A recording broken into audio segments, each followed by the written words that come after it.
Hello to all my dear students. In today's lecture, we are going to start a topic of organic chemistry, that is classification and nomenclature of organic compounds. तो बेटा classification और nomenclature जब हम पढ़ते हैं तो उसके पहले टॉपिक का हिस्ट्री, ऑर्गेनिक केमिस्ट्री का हिस्ट्री हमें पता होना चाहिए. ठीक है, तो first will start with history of organic chemistry.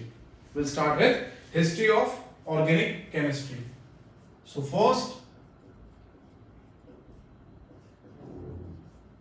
History of organic chemistry. अब ऑर्गेनिक केमिस्ट्री का हिस्ट्री क्या है? तो सबसे पहले अप टू 1850 तक कोई भी ऑर्गेनिक कंपाउंड लैब के अंदर सिंथेसाइज नहीं हुआ था. Up to 1815 any organic compound could not synthesise in lab. Lab के अंदर कोई भी ऑर्गेनिक कंपाउंड प्रिपेयर नहीं हुआ था, है ना. 1815 के अंदर एक साइंटिस्ट था, a scientist named as Berzelius. Berzelius ने क्या बताया भाई? चलो यहां पे लिख देते हैं. up to 1815 any organic compound could not synthesized in lab. So in 1815 के अंदर a scientist named as Berzelius. क्या बोला भाई बर्जेलियस ने? बर्जेलियस ने ये बोला कि लिविंग ऑर्गेनिज्म के अंदर एक ऐसा फोर्स है जिसको उसने नेम करा, जिसका नेम उसने बोला a living organism contains a force which force is named as vital force. उसने बोला भाई लिविंग ऑर्गेनिज्म के अंदर एक फोर्स है, this force is named as vital force. और इसी थ्योरी को, this theory is known as vital force theory. और according to vital force theory, Berzelius का स्टेटमेंट अगेन ये था कि कोई भी ऑर्गेनिक कंपाउंड को हम लैब में प्रिपेयर नहीं कर सकते. ठीक है, बट इन 1828 देखो जैसे जैसे आगे बढ़ते हैं हम, है ना, रिसर्च तो होता ही रहता है. तो रिसर्च 1828 में जो हुआ उसके अंदर German scientist call Waller scientist ने ये बताया भाई कि ऑर्गेनिक कंपाउंड को हम लैब के अंदर सिंथेसाइज कर सकते हैं. और वॉलर ने प्रूव भी किया. ये वॉलर ने सबसे पहले लैब के अंदर यूरिया का प्रोडक्शन करा बेटा. सबसे पहला जो ऑर्गेनिक कंपाउंड है ना, ऑर्गेनिक कंपाउंड सबसे पहला जो फाइंड हुआ, ऑर्गेनिक कंपाउंड सबसे पहला जो लैब के अंदर प्रिपेयर हुआ, वो किसने बनाया था? 1828 के अंदर वॉलर ने बनाया था. और कौन सा कंपाउंड प्रिपेयर करा था बेटा? वो सबसे पहला कंपाउंड जो था उसका नाम है यूरिया. वॉलर ने कौन सा कंपाउंड प्रिपेयर किया था? सबसे पहले वॉलर ने यूरिया को प्रिपेयर करा लैब के अंदर by rearrangement of ammonium cyanate. Again by rearrangement of, यहां पे मैं लिख देता हूं, by rearrangement of ammonium cyanate. By rearrangement of ammonium cyanate Wohler prepared urea in lab. Wohler ने रीअरेंजमेंट से, है ना, क्या बना दिया बेटा? सबसे पहले ऑर्गेनिक कंपाउंड बनाया जिसका नाम यूरिया था, है ना. चलिए तो कैसे बनाया देखते हैं हम. सबसे पहले अमोनियम साइनेट, लोअर स्टैंडर्ड में हमने पढ़ लिया. अमोनियम, है ना, NH4 लिखते हैं, इसको NH4 प्लस बोलते हैं. साइनेट CNO, है ना, ये इसका माइनस चार्ज हो गया. क्या करा इसने? इस कंपाउंड का क्या करा इसने, है ना, rearrangement of ammonium cyanate results in the production of organic compound named as urea, NH2CONH2, है ना. ये आप सबको पता होगा यूजफुल फर्टिलाइजर है. क्या है बेटा? Urea. It is useful fertiliser. और देखो यहाँ पे अमीनो ग्रुप है, आपने 10th में ये पढ़ा हुआ है. NH2 ग्रुप को अमाइन बोलते हैं और ये कीटो ग्रुप है ना. तो इसको हम लिख सकते हैं बेटा डाई अमीनो. क्या लिखेंगे? डाई अमीनो कीटोन लिख सकते हैं इसको, या फिर इसको हम लिख सकते हैं अमीनो, कम ऑन, इसका और एक नाम हो सकता है अमीनो, और यहाँ पे एक कार्बन है, देखो आप यहाँ पे ओनली वन कार्बन, और CONH2 को हम बोलते हैं अमाइड ग्रुप। क्या बोलते हैं बेटा? अमाइड। तो इसीलिए इसका नाम हो गया अमीनो मीथेनामाइड, अमीनो मीथेनामाइड, या फिर मीथेनामाइड का दूसरा नाम है फॉर्मेमाइड। क्या नाम है? फॉर्मेमाइड। तो देखो इसके कितने सारे नाम होंगे, फॉर्मेमाइड, है ना। तो ये सब नाम आपको याद रखने हैं। और इसका नाम मैंने अभी ऊपर लिखा ही है यहाँ पे थ्योरी के अंदर, अमोनियम साइनेट। इसको हम ऐसे बना सकते हैं, यहाँ पे NH4+ है। देखो बेटा नाइट्रोजन का वैलेंसी यहाँ पे एक ज्यादा है, 3 वैलेंसी है, 4 हो गया इसलिए प्लस लिखेंगे, और CN ऐसे लिख सकते हैं, C∧NO-। ठीक है, तो ये स्ट्रक्चर हो गया। क्या है ये बेटा? क्या है ये? This is ammonium साइनेट।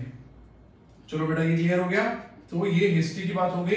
सबसे पहले ये बात हो गई ऑर्गेनिक कंपाउंड कौन सा लैब के अंदर प्रिपेयर हुआ था। ठीक है, सबसे पहला ऑर्गेनिक कंपाउंड जो लैब में प्रिपेयर हुआ था वो था यूरिया। और सबसे पहले यूरिया को किसने प्रिपेयर करा? यूरिया को प्रिपेयर करा वॉलर ने। ठीक है बेटा, तो अब हम शुरू करते हैं ऑर्गेनिक केमिस्ट्री की बातें। ऑर्गेनिक केमिस्ट्री में सबसे पहला लैब के अंदर हमने यूरिया प्रिपेयर करा, इसके अंदर कार्बन है, एक ऑर्गेनिक कंपाउंड है ये।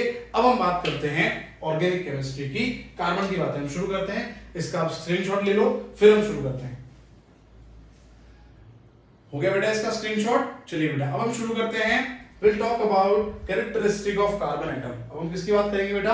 अब हम बात करेंगे characteristic of carbon atom. Come on. So बेटा जैसे ही हमने पढ़ा कि भाई यूरिया सबसे पहले प्रिपेयर हुआ, और यूरिया की वजह से ऑर्गेनिक केमिस्ट्री में और रिसर्च शुरू हो गया। तो सबसे पहले हमें अगर ऑर्गेनिक कंपाउंड्स को पढ़ना है तो हमें कार्बन का स्टडी करना पड़ेगा। इसीलिए सबसे पहले हम पढ़ रहे हैं कैरेक्टरिस्टिक ऑफ कार्बन एटम। ठीक है बेटा, कैरेक्टरिस्टिक ऑफ कार्बन एटम। चलिए टॉपिक क्या लिखेंगे? Characteristic of carbon atom. Will write characteristic of carbon atom. Come on. We'll study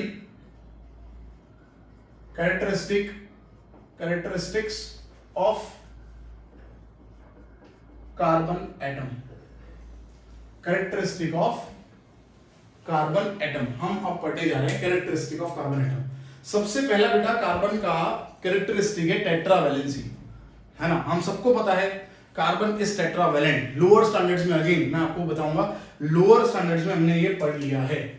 सबसे पहला कैरेक्टरिस्टिक यहां पर मैं मेंशन कर रहा हूं, that is tetravalency of carbon. Now अब आप सबको पता है what is atomic number of carbon. हम सबको पता है कार्बन का एटॉमिक नंबर क्या है। Atomic number of carbon is 6। क्या है बेटा एटॉमिक नंबर कार्बन का? कार्बन का एटॉमिक नंबर बेटा 6 है। ठीक है, नाउ अगर मैं यहां पे लिखूं carbon, if I write carbon Z is equal to, अगर हम यहां पे मेंशन करेंगे 6, इसका मतलब इसका कॉन्फ़िगरेशन हो गया 1s2 2s2 2p2। ठीक है बेटा, चलिए अब 1s2 का मतलब यहां पे हम लिख सकते हैं हीलियम कंप्लीट। देन कौन से ऑर्बिटल रहे? Valence orbital 2s2 and 2p2। as we know that 2s contains only one subcell। s के अंदर एक ही सबसेल है। ठीक है, तो s के अंदर इलेक्ट्रॉन कितने बेटा? 2 इलेक्ट्रॉन्स। और p के अंदर कितने सबसेल हैं? p के अंदर 3 सबसेल हैं। कौन से? देखो ये तो 2s2 हो गया। p के अंदर कौन से हैं? 2px 2py and 2pz। चलिए p के अंदर कितने इलेक्ट्रॉन देखो आप, p के अंदर भी कितने इलेक्ट्रॉन है? 2 इलेक्ट्रॉन। ठीक है ना, तो ये बड़ा इजी हो गया। ये कार्बन हमने जो लिखा है कार्बन Z6, ये अभी आइसोलेटेड फॉर्म में है, ये अभी कार्बन किसी से कंबाइन नहीं हुआ। तो इसका मतलब this is ground state, this is ground state of carbon. ये कार्बन का ग्राउंड स्टेट हो गया, है ना बेटा। अब ग्राउंड स्टेट में आप देखो सबसे पहले 2px1 है, 2py1 है, 2pz0 है, और 2s के अंदर कितने इलेक्ट्रॉन है? 2। तो यहाँ पे s के अंदर जो दोनों इलेक्ट्रॉन है वो पेड है, जबकि यहाँ पे ये इलेक्ट्रॉन देखो अनपेड है। तो टोटल ग्राउंड स्टेट के अंदर कार्बन के अंदर कितने इलेक्ट्रॉन अनपेड है बेटा? 2 इलेक्ट्रॉन अनपेड है। तो यहाँ पे अनपेड इलेक्ट्रॉन जो होते हैं वही वैलेंसी डिसाइड करते हैं। क्या डिसाइड करते हैं बेटा? वैलेंसी। तो यहाँ पे ग्राउंड स्टेट के अंदर कार्बन का वैलेंसी कितना होगा? यहाँ पे मैं लिख दूं valency of carbon in ground state is 2, ठीक है। But generally carbon isolated form में नहीं होता, कार्बन कंबाइंड फॉर्म में होगा। तो यहां पे हम लिखेंगे कार्बन, क्या लिखेंगे हम, कार्बन का excited state, will write excited state of carbon. चलो बेटा, अब एक्साइटेड स्टेट की बात करें तो एक्साइटेड स्टेट में क्या होगा, जो पेयर्ड इलेक्ट्रॉन है दे विल गेन एनर्जी, वो एनर्जी गेन करेंगे, एंड बाय गेनिंग एनर्जी वो एनर्जी गेन करके क्या हो जाएंगे, अनपेयर्ड। तो देखो यहां पे जो एम्प्टी सब ऑर्बिटल होगा उसके अंदर पेयर्ड इलेक्ट्रॉन माइग्रेट होगा, तो हीलियम कंप्लीट तो रहेगा, बट ये जो पेयर्ड इलेक्ट्रॉन है it will migrate to empty orbital, that is 2pz। तो यहां पे देखो आप 2px1 2py1 और एक इलेक्ट्रॉन 2pz के अंदर ऑक्यूपाई होगा, सो 2s1 2px1 2py1 2pz1। अब आप देख सकते हो टोटल इलेक्ट्रॉन्स जो अनपेड हैं, अनपेड इलेक्ट्रॉन 4 है, इसीलिए कार्बन का वैलेंसी क्या है बेटा 4, और कार्बन जनरली ग्राउंड स्टेट में नहीं होता, कंबाइंड स्टेट में होता है, एक्साइटेड स्टेट में होता है, इसीलिए वैलेंसी ऑफ कार्बन इज 4 ऐसा हम बोलते हैं, और valency of carbon is 4, this is called tetravalency. Tetra मतलब 4, इसी को हम क्या बोलते हैं बेटा, इसी को हम बोलते हैं टेट्रावैलेंसी ऑफ कार्बन। चलो बेटा, तो पहला ये कॉन्सेप्ट क्लियर हो गया कैरेक्टरिस्टिक ऑफ कार्बन के अंदर, कि कार्बन का ग्राउंड स्टेट के अंदर, उसके अंदर कितने इलेक्ट्रॉन थे बेटा, उसके अंदर इलेक्ट्रॉन थे ग्राउंड स्टेट के अंदर टोटल 6 इलेक्ट्रॉन थे, बट अनपेड इलेक्ट्रॉन 2 थे, इसीलिए वैलेंसी 2 था। और उसके बाद हमने पढ़ा एक्साइटेड स्टेट में अनपेड इलेक्ट्रॉन 4 है, इसीलिए इसका वैलेंसी 4 हो गया। चलिए बेटा, अब हम बात करते हैं दूसरा कैरेक्टरिस्टिक जो है कार्बन एटम का, वो है टेट्रावैलेंसी टू फॉर्म टेंडेंसी, या बोल सकते हैं टेट्रावैलेंसी टू फॉर्म, टेट्रावैलेंसी जो उसकी है उसकी वजह से क्या फॉर्म करता है वो मल्टीपल बॉन्ड। लिखता हूं मैं यहाँ पे tendency to form multiple bond. चलिए यहाँ पे दूसरा पॉइंट लिखेंगे, tendency to form multiple bonds, है ना। दूसरा एक कार्बन एटम का जो कैरेक्टरिस्टिक है वो है tendency to form multiple bonds. Carbon multiple bond form करता है। अब मल्टीपल बॉन्ड का मतलब आप सब समझते हो, मल्टीपल बॉन्ड का मतलब है वो डबल बॉन्ड या ट्रिपल बॉन्ड फॉर्म कर सकता है, कार्बन का ये कैरेक्टरिस्टिक है। तो यहाँ पे हम लिखते हैं मल्टीपल बॉन्ड्स का मतलब, देखिए सबसे पहले कार्बन, हम सबको पता है कार्बन का वैलेंसी 4 है ना, तो सिंगल बॉन्ड तो उसके होंगे, है ना। मल्टीपल बॉन्ड का मतलब क्या हुआ कि कार्बन का डबल बॉन्ड भी बनेगा, है ना। तो कार्बन डबल बॉन्ड कार्बन, तो देखो 2 वैलेंसी उसके ऑक्यूपाई हो गए, ये थर्ड और ये फोर्थ, इसके 2 वैलेंसी हो गए, है ना, ये थर्ड ये फोर्थ, देखो तो ये मल्टीपल बॉन्ड फॉर्म हो गए, है ना। उसके बाद कार्बन ट्रिपल बॉन्ड भी फॉर्म कर सकता है अभी, तो कार्बन के 3 वैलेंसी ऑक्यूपाई हो गए, ये फोर्थ वैलेंसी, है ना। इसको हम बेटा ऐसे लिख सकते हैं, कार्बन के दोनों तरफ डबल बॉन्ड होगा, है ना। इस तरफ भी कार्बन हो सकता है, ये सिंगल बॉन्ड में है, और यहाँ पे डैश, इस तरफ कार्बन हो सकता है सिंगल बॉन्ड, और यहाँ पे भी सिंगल बॉन्ड। तो देखा आपने, कार्बन डबल बॉन्ड फॉर्म कर रहा है, कार्बन ट्रिपल बॉन्ड फॉर्म कर सकता है ना, डबल बॉन्ड दोनों तरफ हो सकते हैं। तो ये हो गई बात tendency to form multiple bonds, ठीक है बेटा। तो 2 कैरेक्टरिस्टिक हो गए, सबसे पहला कैरेक्टरिस्टिक क्या है टेट्रावैलेंसी, और दूसरा कैरेक्टरिस्टिक क्या है tendency to form multiple bond. अब हम बात करते हैं जो कार्बन, उसका वैलेंसी जो 4 है, अगर चारों 4 वैलेंसी के अंदर अगर हम यहाँ पे हाइड्रोजन लिखेंगे तो उसका शेप जो है, उसका ज्योमेट्री जो है वो हो जाएगा टेट्राहेड्रल। तो वो मैं यहाँ पे ड्रॉ कर देता हूं, आप इसका स्क्रीनशॉट ले लो। हो गया स्क्रीनशॉट। अब हम बात करेंगे third characteristic, that is tetrahedral shape, और फिर हम बात करेंगे लास्ट जो कैरेक्टरिस्टिक है कार्बन का, दैट इज कैटेनेशन। फिर हम बात करेंगे कैटेनेशन की। सबसे पहले मैं यहां पे लिख देता हूं थर्ड कैरेक्टरिस्टिक जो हम पढ़ रहे हैं, थर्ड कैरेक्टरिस्टिक ऑफ कार्बन क्या है, दैट इज टेट्राहेड्रल ज्योमेट्री और शेप। अब देखो कार्बन का वैलेंसी 4 है, तो यहां पे मैं 4 एटम यहां पे लिख सकता हूं, एक हाइड्रोजन यहां लिख देता हूं मैं, है ना, एक हाइड्रोजन ये रहा, ये एक हाइड्रोजन, है ना, और 4th हाइड्रोजन, क्योंकि कार्बन का वैलेंसी 4 है तो यहाँ पे हम 4H लिखेंगे, ये H मैंने लिख दिया। देखो ये हो गया स्ट्रक्चर CH4 का, दैट इज कॉल्ड मीथेन। इसको मीथेन भी बोलते हैं, आपने लोअर स्टैंडर्ड्स में पढ़ा होगा। इसको मार्श गैस भी बोल सकते हैं बेटा, क्या बोल सकते हैं? Marsh gas. तो याद रखो आप, यहाँ पे इसका बॉन्ड एंगल जो होगा वो 109.28 होगा, ठीक है। तो इसका टेट्राहेड्रल इसका शेप हो गया। ये दो हाइड्रोजन देखो वही प्लेन के अंदर है जिस प्लेन में कार्बन है, देख रहे हो आप, ये कार्बन, ये H एक ही प्लेन में है। ये H जो है ना, जो डार्क लाइन से लिखा है ना, अबव द प्लेन है, और ये जो डॉटेड लाइन है बिहाइंड द प्लेन है। क्लियर हो गया ये? तो सबसे पहले तीसरा जो कैरेक्टरिस्टिक था वो हो गया टेट्राहेड्रल शेप। और लास्ट मैंने जो आपको बोला, लास्ट मैंने क्या बोला, कार्बन का चौथा कैरेक्टरिस्टिक है catenation. What is catenation? Self linking property of carbon is called catenation. Self linking property is called catenation. यहां पे फोर्थ पॉइंट बनाते हैं, कैटेनेशन। कैटेनेशन, कैटेनेशन का मतलब self linking property of carbon. Come on, self linking property, self linking property of carbon is called, क्या बोलते हैं उसको हम? उसको हम बोलते हैं कैटेनेशन। क्या बोलेंगे बेटा उसको हम? उसको हम बोलेंगे कैटेनेशन। देखो मैं आपको पूरा एक्सप्लेन करता हूं। यहां पे हम लिखते हैं, सबसे पहले विल राइट स्ट्रक्चर। यहां पे हम स्ट्रक्चर लिखते हैं, स्ट्रक्चर। देन यहां पे हम लिखेंगे number of, will write number of sigma and then pi bond, sigma and इसके टोटल पाई बॉन्ड कितने हैं। Then will write hybridisation, hybridisation. Then will write bond angle. हम लिखते हैं यहां पे बॉन्ड एंगल क्या होगा, ठीक है बेटा। और यहां पे हम लिखते हैं इसका शेप क्या होगा। कम ऑन, यहां पे हम लिखते हैं इसका शेप क्या होगा। चलिए देखते हैं। सबसे पहले स्ट्रक्चर। स्ट्रक्चर के अंदर मैं यहां पे लिख सकता हूं कार्बन जो है उसके सिंगल बॉन्ड होंगे। देखो यहां पे कहीं पे मैं मल्टीपल बॉन्ड नहीं ड्रॉ कर रहा।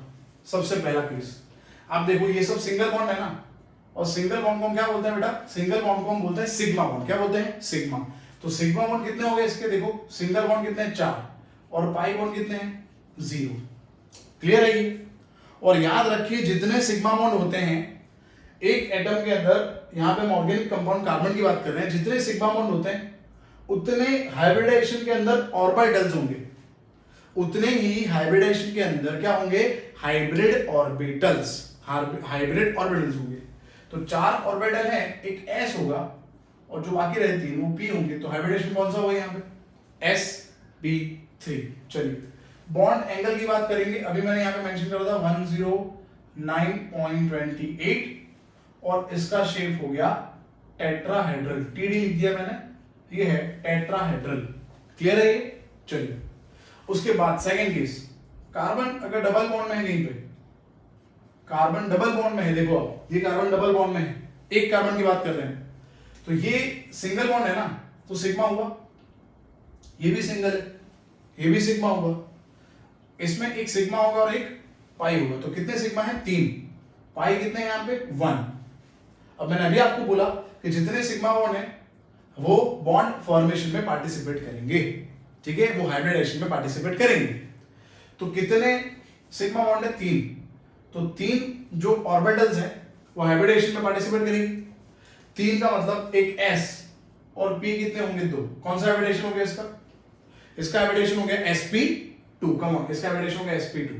चलिए इसके अंदर अब याद रखिए बॉन्ड एंगल होगा 120, और इसका जो शेप है इट इज प्लेनर। इसका शेप है वो क्या है बेटा? प्लेनर। चलिए नेक्स्ट, कार्बन अगर ट्रिपल बॉन्ड में है, कार्बन अगर ट्रिपल बॉन्ड में कहीं पे, तो आप देखो ये सिंगल बॉन्ड है सिग्मा, इसमें एक सिग्मा होगा और 2 पाई होंगे, है ना। अगेन ट्रिपल बॉन्ड के अंदर एक सिग्मा रहता है और 2 पाई रहते हैं, तो इसका मतलब यहाँ पे एक कार्बन के 2 सिग्मा है और 2 पाई है। कम ऑन, यहाँ पे जितने सिग्मा है उतने हाइब्रिड ऑर्बिटल होंगे। कितने सिग्मा है? 2, तो यहाँ पे हाइब्रिड ऑर्बिटल 2 होंगे। तो क्या हाइब्रिडेशन हो गया इसका? इसका हाइब्रिडेशन हो गया sp, ठीक है बेटा। अगेन इसका बॉन्ड एंगल याद रखिए आप, इसका बॉन्ड एंगल होगा 180, और इसका शेप जो होगा इट इज लीनियर, ये होगा लीनियर। क्लियर है बेटा ये? चलिए अब हम बात करते हैं सी डबल बॉन्ड सी। देखो दोनों तरफ डबल बॉन्ड है ना। जनरली इसको हम बोलते हैं, दिस इज कॉल्ड कॉम्युलेटेड डाइन। क्या बोलते हैं इसको? इसको हम नेम करते हैं कॉम्युलेटेड डाइन, है ना। बाद में हम आराम से बात करेंगे आगे जब हम नॉमेनक्लेचर पढ़ेंगे। तो यहाँ पे देखो आप, ये सिग्मा हुआ, ये भी सिग्मा हुआ, ये पाई और ये पाई, तो कितने सिग्मा है बेटा? यही केस हुआ, 2 सिग्मा है और 2 पाई है। अब तो क्लियर हो गया कि अगर जितने सिग्मा हैं उतने हाइब्रिड ऑर्बिटल्स होंगे। कितने हैं? सिग्मा 2, तो 2 हाइब्रिड ऑर्बिटल है, तो यहाँ पे बॉन्ड एंगल भी वही होगा और ज्योमेट्री भी वही होगी। क्लियर है बेटा ये? तो ये बात हो गई fourth characteristic of carbon, that is called catenation. ठीक है, अब हम पढ़ेंगे, now will start classification of organic compounds. अब हम शुरू करेंगे क्लासिफिकेशन ऑफ ऑर्गेनिक कंपाउंड। सबसे पहले आपके पास इतना नॉलेज होना चाहिए हिस्ट्री क्या है, और हिस्ट्री के बाद आपको ये पता होना चाहिए कैरेक्टरिस्टिक ऑफ कार्बन क्या है। Now will start classification. अब हम शुरू कर सकते हैं क्लासिफिकेशन ऑफ ऑर्गेनिक कंपाउंड्स। अब हम शुरू करेंगे क्लासिफिकेशन ऑफ ऑर्गेनिक कंपाउंड। इसका आप स्नैप ले लो, फिर हम शुरू करते हैं। चलिए बेटा, तो अब हम शुरू करते हैं classification of organic compound. Classification of organic compound. बेटा ऑर्गेनिक कंपाउंड जो है उसका क्लासिफिकेशन हम सबसे पहले 2 कैटेगरी में करेंगे। सबसे पहले ओपन चेन जो कंपाउंड होते हैं वो, एंड सेकेंड वन है, second category is close chain organic compounds. Again I will right first organic compound. Organic compound को हम 2 तरीके से क्लासिफाई कर सकते हैं। सबसे पहला, first category is open chain. ठीक है बेटा, ओपन चेन ऑर्गेनिक कंपाउंड्स, उसको हम बोलते हैं acyclic organic compound. Acyclic organic compounds open chain बोल सकते हैं, या फिर उसको हम बोल सकते हैं एसाइक्लिक ऑर्गेनिक कंपाउंड्स। ठीक है बेटा, चलिए। और सेकेंड कैटेगरी जो है इट इज क्लोज चेन। जैसे ओपन चेन था, यहां पे हम लिखेंगे क्लोज चेन, या फिर इसको हम लिख सकते हैं साइक्लिक ऑर्गेनिक कंपाउंड्स। चलो बेटा ये क्लियर हो गया। एक तो क्लोज चेन है ना, साइक्लिक बोल सकते हैं, ओपन चेन उसको एसाइक्लिक बोल सकते हैं। बेटा जो ओपन चेन कंपाउंड है, ओपन चेन कंपाउंड उसका क्लासिफिकेशन हम 2 तरीके से कर सकते हैं। एक तो स्ट्रेट जो होते हैं, straight chain compounds, straight chain compounds, straight chain compounds.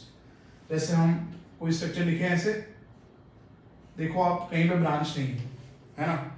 अगर हम नंबरिंग करेंगे तो देखो ये C1 है, C2, C3, C4, C5, C6, C7, देख सकते हो आप, कहीं पे भी ब्रांच नहीं। तो ये हो गया हेप्टेन का स्ट्रक्चर। आ रही बात समझ में? और स्ट्रेट चेन के अलावा जो होते हैं ओपन चेन के अंदर, सेकेंड कैटेगरी जो है दैट इज ब्रांच्ड। क्या बोलेंगे इसको? ब्रांच्ड चेन कंपाउंड्स, उसको हम बोलेंगे ब्रांच चेन कंपाउंड्स। ब्रांच का मतलब, अगर हम कोई स्ट्रक्चर को ऐसे लिखे तो ये ब्रांच स्ट्रक्चर हो गया। देखो आप, है ना, देखो आप पेरेंट चेन की बात अगर हम करेंगे, पेरेंट चेन मतलब लॉन्गेस्ट चेन जो है, उसके अंदर आप देखो कितने कार्बन है, मैक्सिमम 4, और ये देखो ब्रांच है ना, ये ब्रांच है। देखो ये एक ब्रांच है, ये एक ब्रांच है, तो ये ब्रांच हो गया। तो सबसे पहला ओपन चेन जो है एसाइक्लिक, उसके अंदर 2 हैं, straight and branch, straight chain and branch chain. Second close chain. ना क्लोज चेन और cyclic compound are of 2 types. इसमें 2 टाइप है। सबसे पहला homocyclic and then heterocyclic. I will write homocyclic and heterocyclic. क्या लिखेंगे हम यहाँ पे? सबसे पहला कैटेगरी कौन सा है? होमोसाइक्लिक। और दूसरा बेटा हम क्या लिखेंगे यहाँ पे? यहाँ पे हम लिखेंगे हेटेरोसाइक्लिक कंपाउंड्स। चलो बेटा, होमोसाइक्लिक जो है, होमोसाइक्लिक, होमो का मतलब बड़ा इजी, होमो का मतलब है साइकिल जो फॉर्म होगी ना, जो साइक्लिक स्ट्रक्चर फॉर्म होगा ना, वो साइक्लिक स्ट्रक्चर फॉर्म होना चाहिए कार्बन और हाइड्रोजन से। होमोसाइक्लिक का मतलब साइक्लिक स्ट्रक्चर जिससे फॉर्म होगा, जिस एटम से साइकिल बनेगी, वो कौन सा एटम होनी चाहिए? कार्बन हाइड्रोजन होनी चाहिए। साइकिल के बाहर कहीं पे ऑक्सीजन है, सल्फर है, नाइट्रोजन है, दैट डजंट मैटर, वो मैटर नहीं करता। मैटर क्या करता है? मैंने क्या बोला आपको? होमो का मतलब ये होता है जिस कंपाउंड से साइकिल बनेगी, वो साइकिल कंपाउंड बनेगी कार्बन हाइड्रोजन से। मेनली जनरली साइकिल फॉर्म होती है, अगेन साइकिल फॉर्म होगी कार्बन से, तो वो हो गए homocyclic. And homocyclic are further classified into alicyclic and aromatic.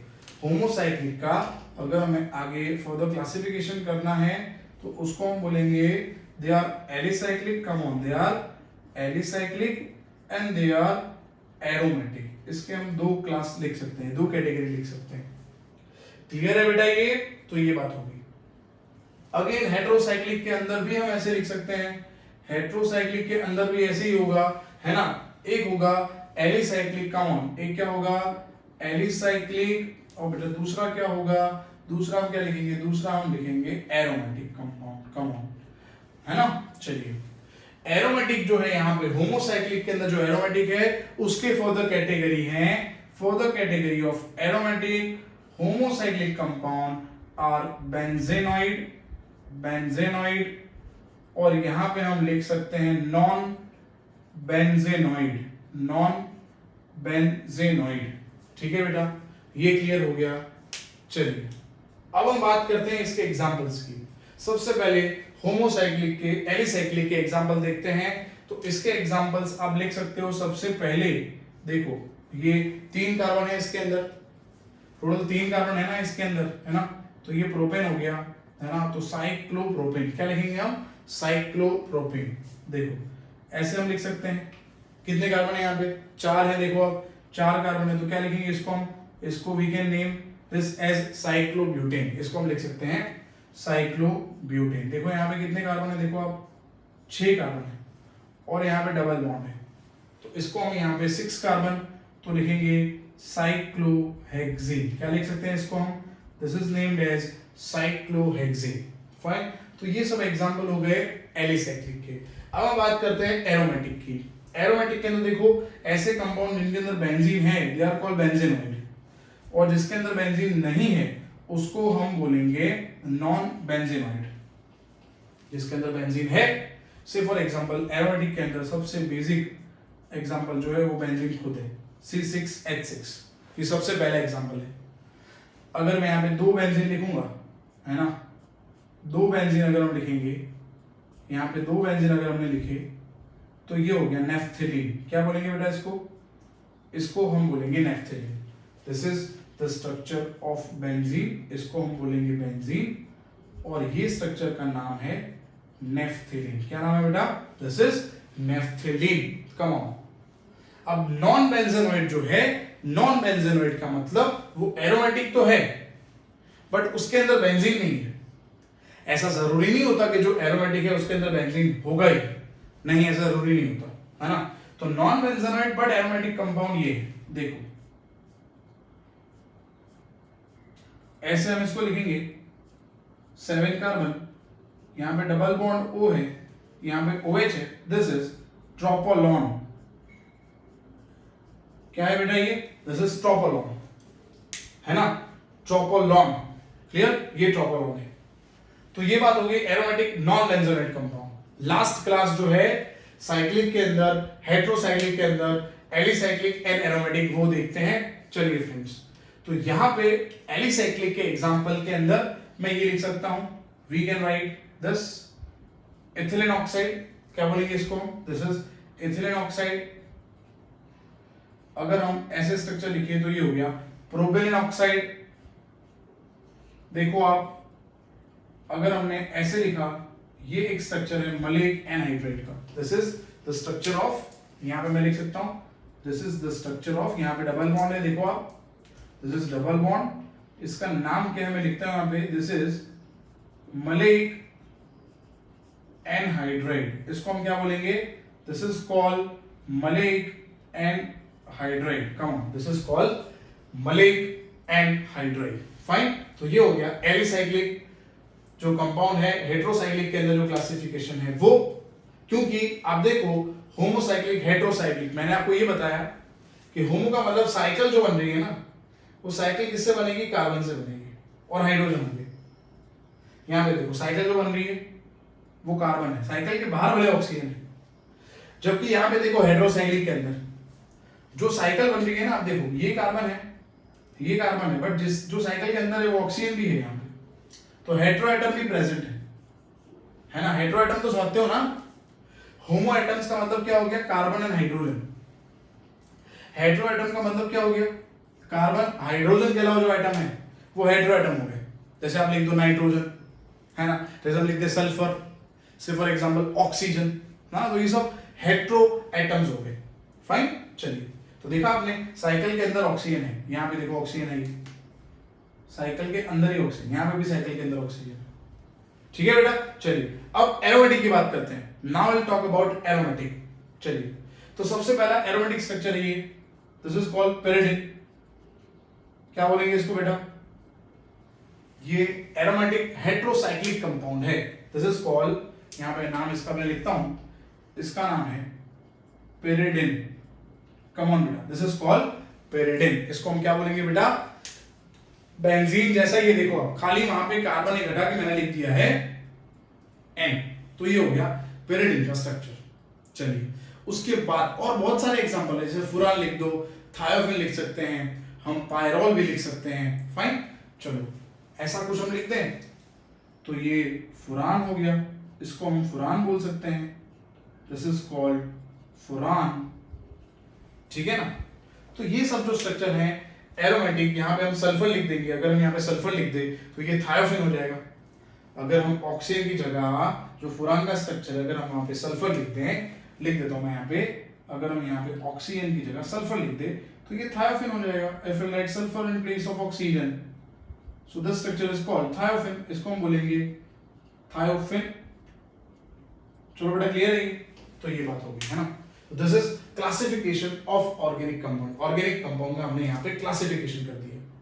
ठीक है बेटा, तो आई होप आपको ये पूरा लेक्चर समझ में आ गया होगा। इस लेक्चर के अंदर हमने क्या पढ़ा, हमने सबसे पहले हिस्ट्री पढ़ा, उसके बाद हमने पढ़ा कैरेक्टरिस्टिक ऑफ कार्बन एटम, और फिर हमने पढ़ा ऑर्गेनिक कंपाउंड का क्लासिफिकेशन। अब बेटा हम शुरू करेंगे, in next lecture will start nomenclature of organic compound.